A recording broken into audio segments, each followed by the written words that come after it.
Hi, good morning everybody. How are you all?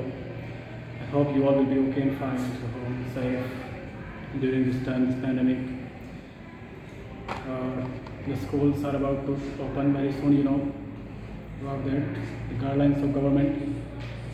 Here today we are going to learn the summary of the lesson number first, and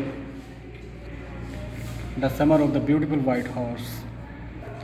So yes, the summer of the beautiful white horse, written by William सवेल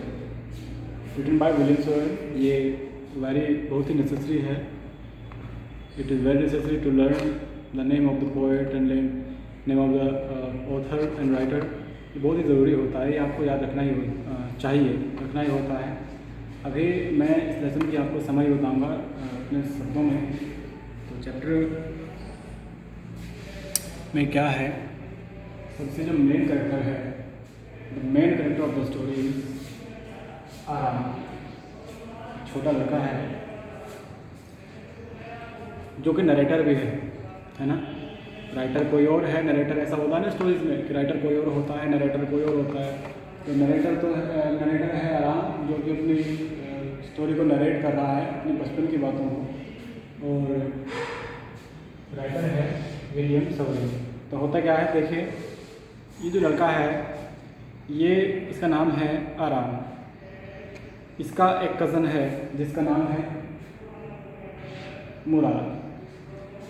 तो मुराद को सब लोग सनकी समझते हैं, है ना. Murad is considered to be crazy by everyone in his family. उसके परिवार का प्रत्येक व्यक्ति उसको सनकी समझता है. किसको? मुराद को. और मुराद किसका चचेरा भाई है? जो हमारे मेन कैरेक्टर है, क्या नाम है? आराम. तो Aram is main character of the story and his cousin is Mourad, who is considered to be crazy in this story by his family members, है ना. तो उसके फैमिली मेम्बर्स को समझते हैं. लेकिन ये जो मुराद है, ये बहुत ही क्रेजी सा है, सनकी सा है. ये किस पे गया है? ये हो गया है अपने चाचा पे. चाचा का नाम है खोसरो. ये देखिए, अंकल खोसरो, जो कि इसी की तरह बहुत सनकी से हैं और इनकी बड़ी बड़ी मूछें हैं और इनॉर्मस पर्सन हैं, लंबे तगड़े आदमी हैं खोसरो, जो उनके अंकल है दोनों के. हालांकि उसके जो पिता है मुराद के, जो कि बहुत सनकी है, मुराद के जो पिता है जिनका नाम है जोराब,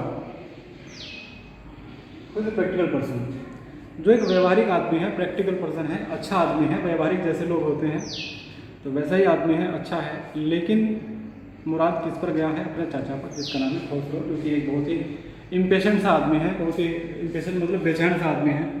बड़ी बड़ी मूछें हैं, लंबा चौड़ा आदमी है, एक सनकी सा है ना. सनकी लोग होते हैं ना, जो बिना मतलब के बोलते रहते हैं और सबको ब्लेम करते रहते हैं हर टाइम. तो मेन कैरेक्टर है आराम का चचेरा भाई मुराद है. अब मुराद किसका बेटा है? जोराब का, जो कि एक प्रैक्टिकल पर्सन है, बहुत ही अच्छा आदमी है. लेकिन मुराद की ऐसी हैबिट किस पर है? उसके चाचा पर, जिसका नाम है खोसरो, जो कि बड़ी लंबी चौड़ी मूँछों वाला व्यक्ति है और लंबा चौड़ा आदमी है और बहुत ही इम्पेशेंट, बहुत ही अधीर बेचैन टाइप का आदमी है. अब ये सब हो गया. और ये सब किससे रिलेटेड है? ये सारे किस फैमिली से बिलोंग करते हैं वो देखते हैं. ये सब लोग बिलोंग करते हैं गैरोगैलेनियन फैमिली से. किससे? गैरोगैलेनियन फैमिली से. जी हाँ, जिसका ट्रांसलेशन है गैरोगैलेनियन फैमिली. एक कैसी फैमिली है? जो कि बहुत गरीब है, पॉवर्टी स्ट्रिकन है, यानी पोर है. पॉवर्टी स्ट्रिकन मीन्स गरीबी से पीड़ित है. ये एक ऐसी फैमिली से बिलोंग करते हैं जो कि गरीबी से पीड़ित है, जिसका नाम है गैरोगैलेनियन फैमिली. जो सारे character I have told you that belong to a very poor poverty stricken family that names गैरोगैलेनियन family, है ना. गरीब लोग हैं, गरीबी से पीड़ित है, मगर फिर भी क्या है? Self respected honest people for 11th century.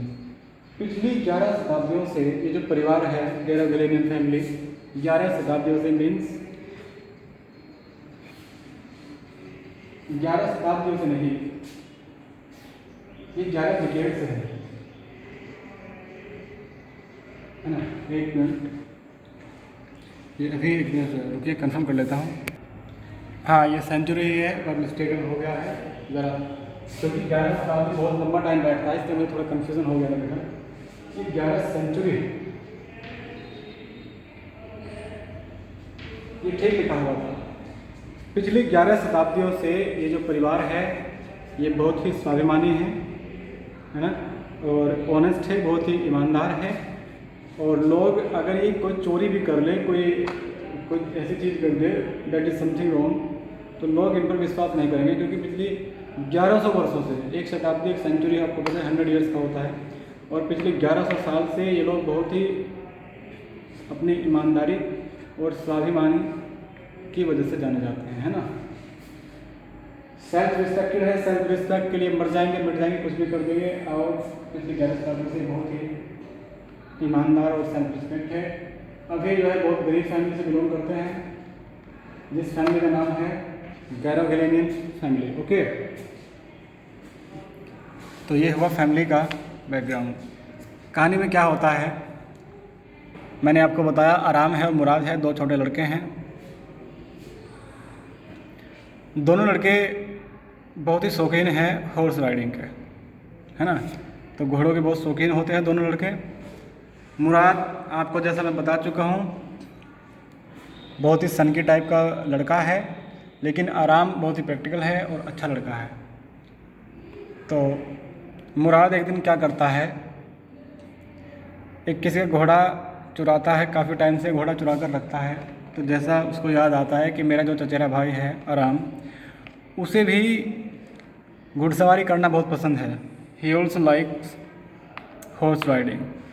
So thinking so he went to Aram in one fine morning. एक दिन सुबह सुबह मुराद के पास जाता है और उसको प्रपोजल देता है, and proposes him to get a riding with a horse.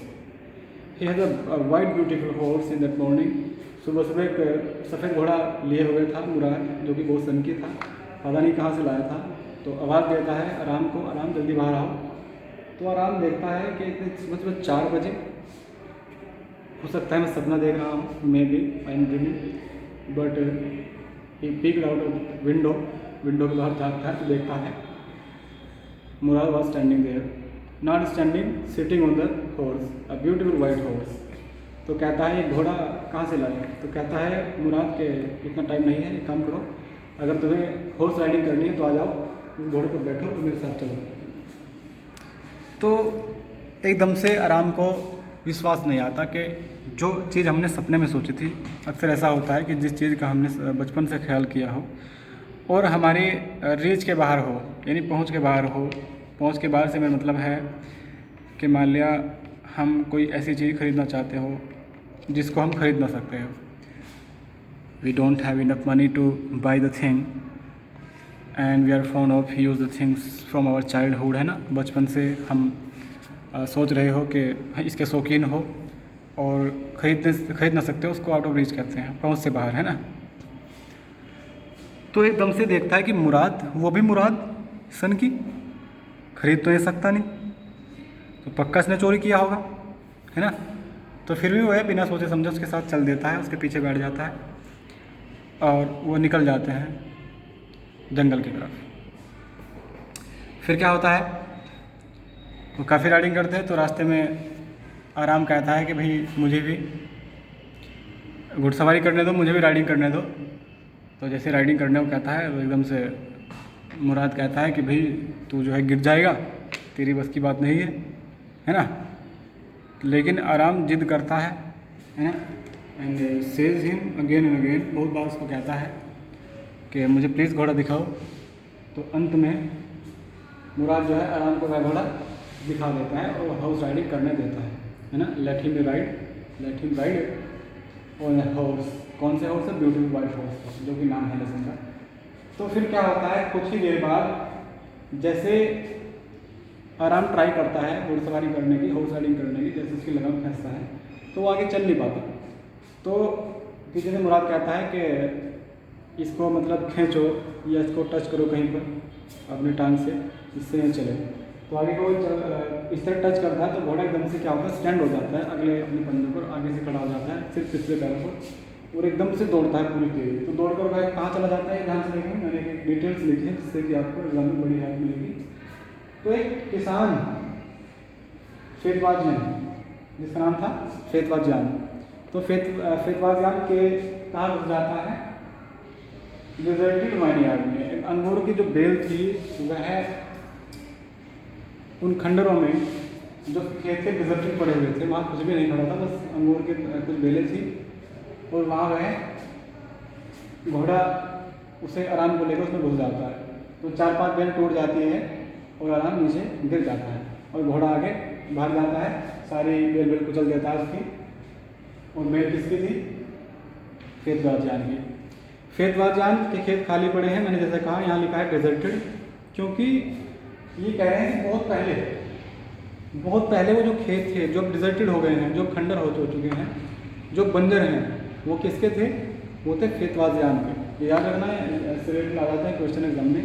तो फेतवाजियान के खेतों में वह घुस जाता है घोड़ा आराम को लेकर, और पीछे से जुराब कहता है अरे रुको रुको, ये क्या हो गया, तो घोड़ा उन्हें छोड़कर वहाँ से वह और भाग जाता है। तो पीछे से दौड़ा दौड़ा कौन आता है, मुराद कहता है I don't care you, I am caring for this horse, I have to find that, है ना।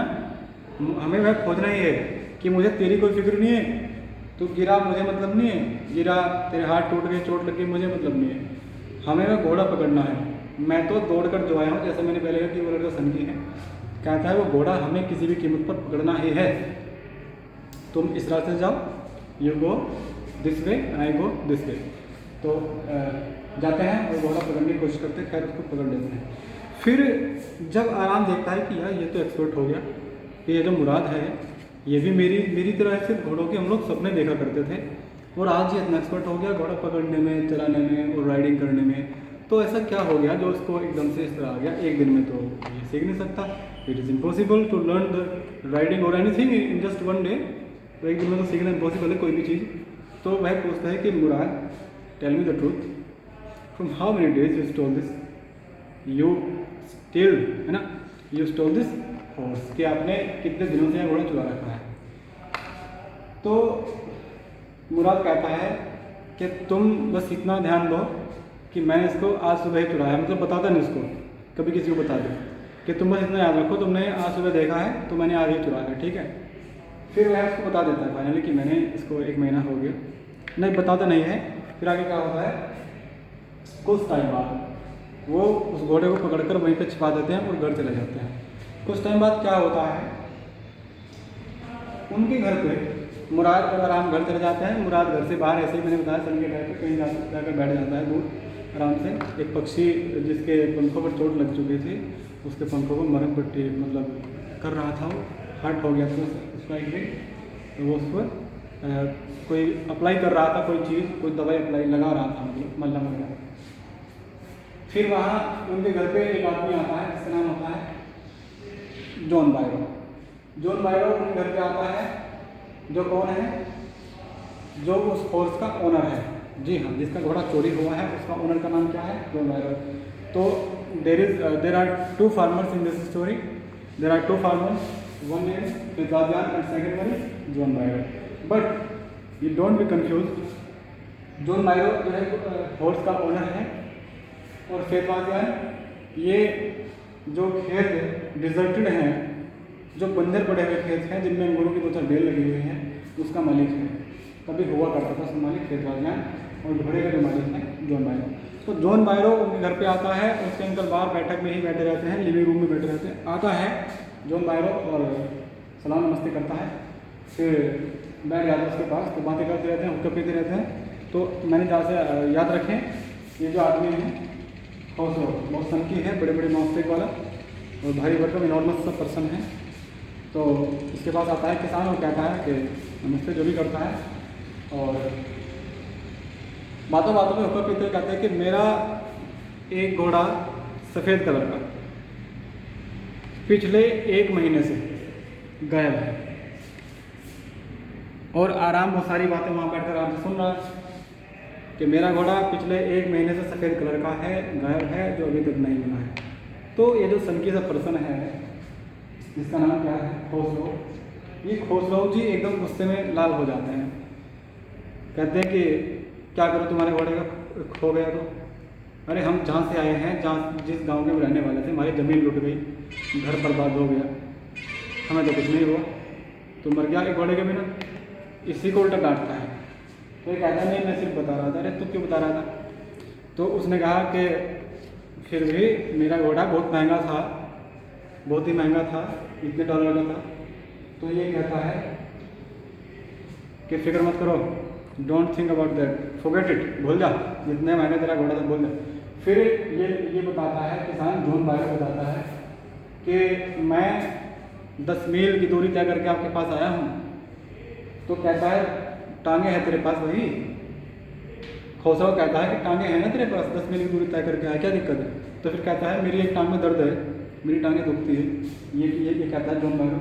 तो फिर खोसरो कहता है तो मैं क्या करूँ, मेरी भी दुखती है। तो मतलब उस की बातों पर ध्यान नहीं देता, उसको ज़्यादा तवज्जो नहीं देता। तो फिर वो किसान उससे वहाँ से चला जाता है। लेकिन उसकी जो पत्नी थी वो उसको बताती है कि पत्नी नहीं, आराम की मम्मा, जो आराम की जो मम्मा है ना, वो बताती है उस किसान को बाहर निकल कर, जॉन बायरो को, कि ये थोड़े सन की टाइप है, जब से हमारे घर बार बर्बाद हुए हैं, वहाँ से हम उजड़ कर यहाँ आ गए हैं, तो ये इसी तरह का बिहेव करते हैं, सभी के साथ में इसी तरह बिहेव करते हैं, तो आप बुरा न मानें। तो चला जाता है। तो इतने में आराम सारी बातें सुनकर कहाँ जाता है सीधा, बताइए? हाँ, मुराद के पास जाता है। और मुराद के पास जाकर कहता है कि तुमने वह घोड़ा 1 महीने से चुरा रखा है। और एक किसान जिसका नाम जॉन बायरो है वो घर पे आया था, तो अब क्या करें? तो वह बोलता नहीं। तो इतने में आराम कहता है मुराद को कि देखो, घोड़ा जब तक मैं घुड़सवारी ना सीख लूँ, जब तक मैं हॉर्स राइडिंग ना सीख लूँ, लौटाना नहीं है, मुझसे वादा करो। लेकिन अब वो भी सन की मुराद कहता है कि नहीं, घोड़ा तो मालिक के पास जाएगा। तो फिर कहता है कि नहीं नहीं प्लीज़। तो वो कहता है कि तुम क्या चाहते हो? जो परिवार पिछली 11 सेंचुरी से बहुत ही ऑनेस्ट और एकदम सेल्फ रिस्पेक्टेड माना जाता है, तुम क्या चाहते हो? उसकी सारी पोल खुल जाए, सबको पता चल जाए कि ये लोग चोरी भी करने लगे, वो भी मेरी वजह से, मैं नहीं, घोड़ा जाएगा मालिक के पास। तो फिर कहता है कि नहीं, मुझे भी सीखना है आपकी की तरह। आराम कहता है। तो मुराद कहता है तुम तो 1 साल में भी नहीं सीखोगे, तो क्या 1 साल तक लौटाएंगे नहीं? तो फिर वो लोग फाइनली मान जाते हैं कि ठीक है, जल्दी से जल्दी तुम्हें सिखाकर और वापस कर देंगे। तो एक दिन वो सुबह सुबह घुड़सवारी करके, हॉर्स राइडिंग करके, जहाँ वो छिपाते थे वहाँ तक ले जा रहे होते हैं घोड़े को। रास्ते में उनकी मुलाकात किससे होती है? जॉन बायरो से। जी हाँ, रास्ते में जॉन बायरो से मिलते हैं। तो जॉन बायरो, वो आराम कहता है, वो तो थोड़ा डरपोक टाइप कहता है कि ये तो आ गया मालिक, अब क्या होगा? तो मुराद कहता है don't worry, I know how to tackle farmers, है ना। How to tackle means how to talk with farmers, how to deal with farmers. मैं जानता हूँ कैसे बात करते हैं किसानों के साथ, तुम घबराओ मत। तो कहता है नमस्ते किसान, गुड मॉर्निंग करता है, गुड मॉर्निंग जॉन बायरो। लेकिन जॉन बायरो कहता है गुड मॉर्निंग, लेकिन पहले घोड़े से उतरना। घोड़ा ज़रा ध्यान से देखता है और कहता है कि यार ये घोड़ा तो मेरा ऐसा ही घोड़ा चोरी हुआ था 1 महीने पहले। तो फिर वो कहता है किसान जॉन बायरो कि क्या मैं इसके दांत चेक कर सकता हूँ? Can I check this it's teeth? तो मुराद कहता है बिल्कुल कर सकते हैं। तो उसके दांत चेक करते कहता है हूबहू एकदम सेम दांत है, ऐसा ही मेरा घोड़ा था। लेकिन आप तो बहुत ईमानदार लोग हैं, खैर कोई बात नहीं, आपने तो चुराने होगा। तो वो चला जाता है। लेकिन वो लोग क्यों बच गए? क्योंकि उनकी फैमिली ने कभी ऐसा किया नहीं था। विश्वास था लोगों को ये तो चुरा नहीं सकते, हो सकता है क्या। तो फिर वे फाइनली डिसाइड करते हैं कि अभी हमें घोड़ा जो है जो हॉर्स से लौटा देना चाहिए। और नेक्स्ट मॉर्निंग वो क्या करते हैं, सुबह सुबह घुड़सवारी ना सीख कर सीधे जाते हैं सुबह सुबह बहुत जल्दी। और जॉन बायरो के जो उसका जो फार्म था जहाँ वो रहता था, जहाँ घोड़े वगैरह बनते थे उसके, वहाँ धीरे से घोड़े को बांध कर वापस आ जाते हैं। उनका जो डॉग्स थे वहाँ पे उनको चेज़ करते हैं, उनका पीछा करते हैं। आराम डर जाता है डॉग से कि ये काटेंगे, भौंकेंगे। मगर मुराद कहता है कि नहीं, मैं कुत्तों को भी हैंडल करना जानता हूँ, कुत्तों के साथ कैसा व्यवहार करना है वो भी जानता हूँ, ये हमें नहीं किसी और को भौंकेंगे। तो that was the story of your first chapter. The summer of the beautiful white horse and I told the story and summary you for your examination. Okay, अभी आपके एग्ज़ाम हैं, 6 अगस्त को है, आज 4 है। तो इस समरी को बड़े ध्यान से पढ़ेंगे, गौर से पढ़ेंगे। इसमें से आपके क्वेश्चंस आएंगे। 5 मार्क्स का एक क्वेश्चन है, लॉन्ग है, जिसका आंसर आपको 100 to 120 वर्ड्स के बीच में बेटा देना है। तो स्टोरी मैंने आपको बताई है, आप मुझे उम्मीद है कि आप अच्छे से इसको कर लेंगे।